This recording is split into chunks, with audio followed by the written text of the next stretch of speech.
കറുകുറ്റി എത്താറായപ്പോൾ പയ്യൻ പറഞ്ഞു അങ്കമാലിയിലേക്കൊന്നും എത്തുകയില്ല എന്ന് പറഞ്ഞു. അപ്പം ഞങ്ങൾ പറഞ്ഞു എന്നാൽ അപ്പോളോ ഹോസ്പിറ്റലിലേക്ക് നമുക്ക് കൊണ്ടുപോകാമെന്ന് പറഞ്ഞു. അപ്പോളോ ഹോസ്പിറ്റലിലേക്ക് എത്തുമ്പോൾ ആളുടെ ശരീരത്തിലുള്ള എല്ലാ ഡ്രസ്സും നനഞ്ഞ് വെള്ളം ഒഴുകുന്നുണ്ടായിരുന്നു. കണ്ണൊക്കെ മറഞ്ഞു പോയിക്കൊണ്ടിരുന്നായിരുന്നു. ഹോസ്പിറ്റലിൽ ചെന്ന് അവർ ഓക്സിജൻ വെച്ചപ്പോൾ ഓക്സിജൻ റെസ്പോണ്ട് ചെയ്യുന്നുണ്ടായിരുന്നില്ല. അവർ അടുത്ത ഘട്ടമായി വെന്റിലേഷനിലേക്ക് മാറ്റാനുള്ള തയ്യാറെടുപ്പിലായിരുന്നു. ആ സമയത്ത് ഡോക്ടർ വന്ന് എൻ്റെ അടുത്ത് പറഞ്ഞു,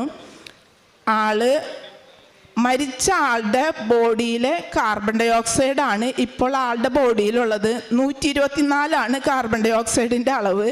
ഹാർട്ടിലേക്ക് വെള്ളം കയറിയിട്ടുണ്ട്. പിന്നെ ഒത്തിരി കാര്യങ്ങൾ കൂടുതൽ പറഞ്ഞു. അതൊന്നും എനിക്ക് എൻ്റെ ഓർമ്മയിലില്ല.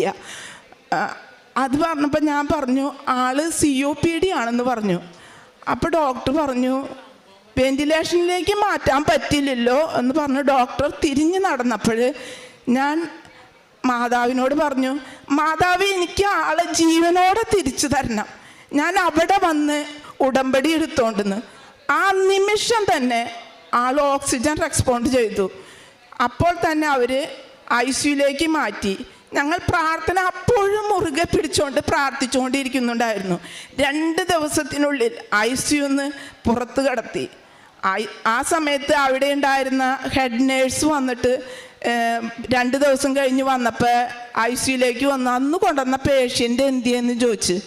അപ്പം ഞങ്ങൾ പറഞ്ഞു, അപ്പം അവിടെ ഉണ്ടായിരുന്നവർ പറഞ്ഞു അത് അവർ റൂമിൽ പോയി, ആൾ വിശ്വസിച്ചില്ല. അന്ന് നിങ്ങൾ പോയി ഒന്ന് നോക്ക് 14-15 അവിടെ ആളുണ്ടെന്ന് പറഞ്ഞു. ആൾ വന്നിട്ട് ഞങ്ങളുടെ അടുത്ത് പറയാൻ നിങ്ങളിവിടെ വന്നു എന്ന് ഞങ്ങൾ വിശ്വസിക്കുന്നില്ല, ഞാൻ വിശ്വസിച്ചില്ല എന്ന്. ഡോക്ടർ പറഞ്ഞു ഞങ്ങളോട് ഡിസ്ചാർജ് ചെയ്തപ്പോൾ നിങ്ങൾ ഭാഗ്യം കൊണ്ട് രക്ഷപ്പെട്ടതാണ്. ഭാഗ്യം മാതാവാണ് ഞങ്ങളെ രക്ഷിച്ചത്, ജീവനോടെ തന്നത്. മരിച്ചതാണ് ഉയർപ്പിച്ചത്. ലാസറിനെ ഉയർപ്പിച്ചതുപോലെ എൻ്റെ ഭർത്താവിനെ ഉയർപ്പിച്ചതാണ് മാതാവ്.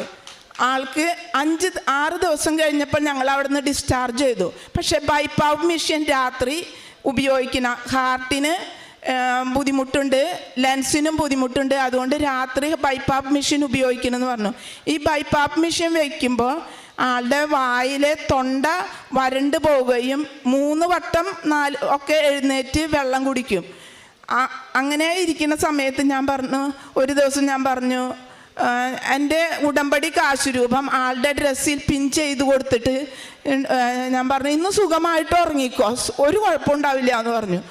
അന്ന് ആൾ സുഖമായി ഉറങ്ങി. അതിനുശേഷം എല്ലാ ദിവസവും ആളുടെ വായിൽ ഉമിനീര് വരികയും സുഖമായി ഉറങ്ങുവാനും കഴിയും.